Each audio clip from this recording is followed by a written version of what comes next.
મસ્ત ચા પી લીધી છે અને ઉઠતા જ એક સેડ ન્યૂઝ મળી છે જે મારા ને તમારા બે માટે છે.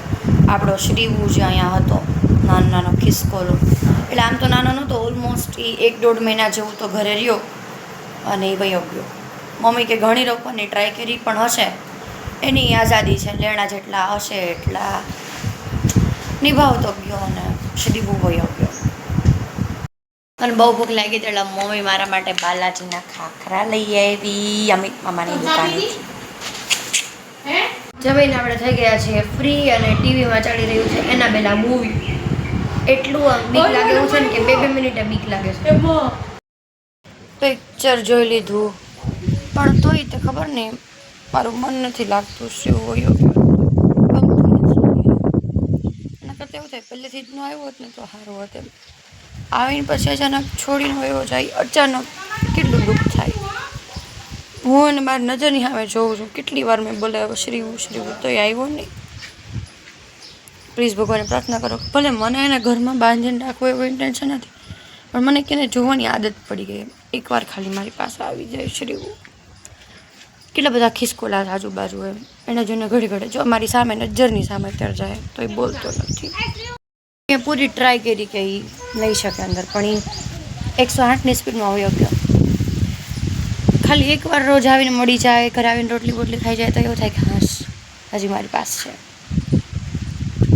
આપણે હવે જઈએ છીએ બારે, કારણ કે મારે 2 કામ પતાવવાના છે. કાલે એક પ્રસંગમાં જવાનું છે તો ડ્રેસ ફિટિંગ કરવા દીધો છે એટલે એ લેવાનો છે. પછી મેચિંગને કદાચ ઇયરિંગ્સ લઈશ અને વોકિંગ કરવા જવાનું છે. હું આવી ગઈ છું મારી એકલોતી બેસ્ટ ફ્રેન્ડના ઘરે અને જો એણે જે સાડી પહેરી હતી મેં પહેરી લીધી, એવું જોવા માટે મારા ઉપર કેવી લાગે તમે મને કમેન્ટમાં જણાવજો કે હું કેવી લાગુ છું આ સાડીમાં. જો આ પાછળ કૂતરાનો અવાજ આવે છે, હું ને ખુશી કંઈક ભાઈ ગયા છીએ, જવા જ નહોતું. અમાર બધું કામ પતી ગયું છે ને હવે અમે જઈએ છીએ ઘરે. મને લઈ આવતી ને કૂતરા બટકા, એટલે પણ એમાં એવું હતું કે મને પેલા કૂતરાની બીક નહોતી લાગતી, પણ 2 વાર મને કૂતરાએ બટકું ભર્યું મહિનામાં, બહુ બીક લાગવા માંડી. કૂતરાથી તો બીવું છે. સિંહથી કદાચ બીક ન લાગે એટલી, પણ કૂતરાથી તો લાગે. અમે 2 જણાએ ઇનામ લીધું હતું, નાના હોય ત્યાં ન હોય નીકળે 5-5 રૂપિયાનું. આમ જો શું લાગ્યું, આ 3D સ્ટીકર અને કિકલેર્સની નકલી કંપનીવાળી ચોકલેટ લઈ. પણ તોય આમ નકલી છે, ઓરિજિનલ નથી જો. અને છે ને હે ભલે 5 રૂપિયા વેસ્ટ ગયા પણ એટલી જ ખુશી થઈ, કારણ કે નાના હતા ને ત્યારે બધું બહુ લેતા, બહુ જ.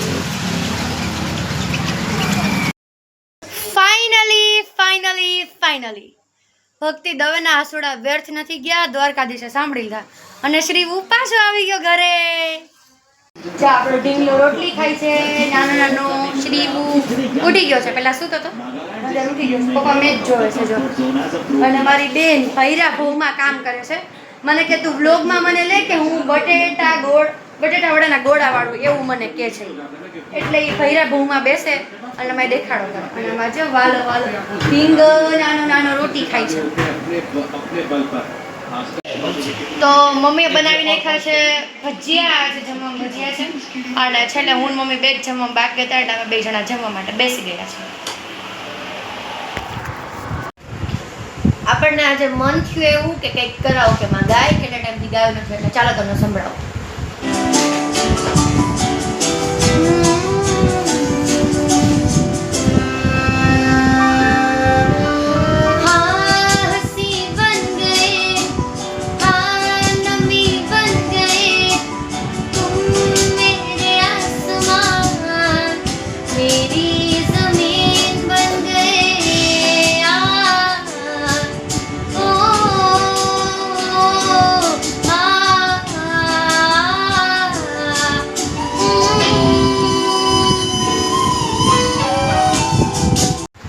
આપણે કરાઓકેમાં ઘણા બધા ગીત ગાઈ લીધા છે, ઘણા ટાઈમે કરાઓકેમાં ગીત ગાઈને બહુ જ મજા આવી.